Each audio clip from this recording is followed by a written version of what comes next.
এ দুটো পানি দুটো মুরব্বীর ইতিহাসও দেন এই হানি আন্দা তো দূরের কথা ঘরেতে 6 ফুটের সাথে হানি খালি জীবন বাঁচাই আসি রথ লই বাড়িঘর চারিদিক আস্তে কেন যাই কি করবো। ফেনীর ইতিহাসে সবচেয়ে বেশি বন্যায় কবলে পড়েছে ফেনী, ফুলগাজী এবং পরশুরাম এবং এর পার্শ্ববর্তী ছাগলনাইয়া উপজেলা।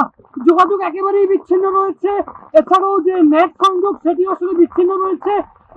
বৈদ্যুতিক বিদ্যুৎ শূন্য রয়েছে এবং প্রচুর পরিমাণে মানুষ নিখোঁজের খবর পাওয়া গেছে। এখন পর্যন্ত ইন্টারনেট সংযোগ বিচ্ছিন্ন থাকার পরও আমরা একজনের মৃত্যুর খবর নিশ্চিত হয়েছি। তবে অনেক মানুষ নিখোঁজের খবর কিন্তু আসলে বিচ্ছিন্নভাবে আমাদের কাছে আসছে। অন্যদিকে মানবেতর জীবনযাপন করছে ফেনীর, ফুলগাজী এবং পরশুরামের মানুষ। তারা আসলে বাড়িঘর ছেড়ে দিচ্ছে এবং আশ্রয় কেন্দ্রগুলোতে আশ্রয় নিতে যাচ্ছেন। এমন একটি পরিস্থিতি আসলে যে আশ্রয় কেন্দ্রগুলোতে যে আশ্রয় নিবে, অনেক আশ্রয় কেন্দ্র আসলে এই পানির কবলে পড়তে যাচ্ছে। তাই যে আত্মীয় স্বজনের বাড়িতে যে উঠবে সেই পরিস্থিতিও নেই, কারণ যোগাযোগ একেবারেই বিচ্ছিন্ন রয়েছে। মানবিক যে সকল সংগঠনগুলো রয়েছে এবং রাজনৈতিক বিভিন্ন সংগঠন তারা স্বেচ্ছাসেবী ওয়ালটন এসিতে ইনস্টলেশন একদম ফ্রি। সংগঠনগুলোর দ্বারা স্পিড বোটের মাধ্যমে উদ্ধার কাজের চেষ্টা করছে, তবে সেটি পর্যাপ্ত পরিমাণে নয়।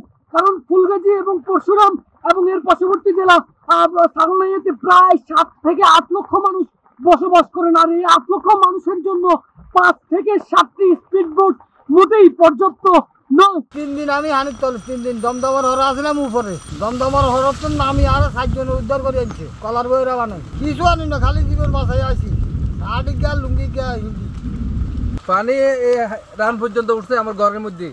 আমার ভাই যা আছেন প্রতিবেশী সবাই দুলাভ কিন্তু কলার বেরোত করে আনছি বেনে কারণ এই আস্তখানে যাইতেছি কিচ্ছু আনতে পারি না, হয়েছে ওই কিচ্ছু আনতে পারি না, খালি গান লুঙ্গি আর খালি জীবন বাঁচাই আসি জীবন আর কি আনবো।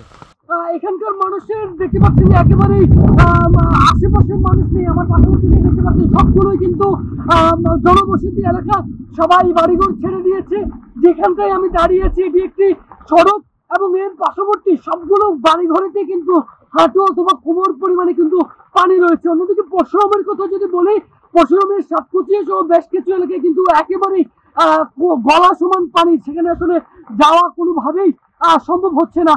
সবকিছু মিলিয়ে আমার কাছে ফেনীর যে বন্যা পরিস্থিতি, ফেনীর ফুলগাজী, পরশুরাম এবং ছাগলনাইয়া থেকে এখনকার মতো এই ছিল সর্বশেষ। আমি আকাশ, ইত্তেফাক, ফেনী।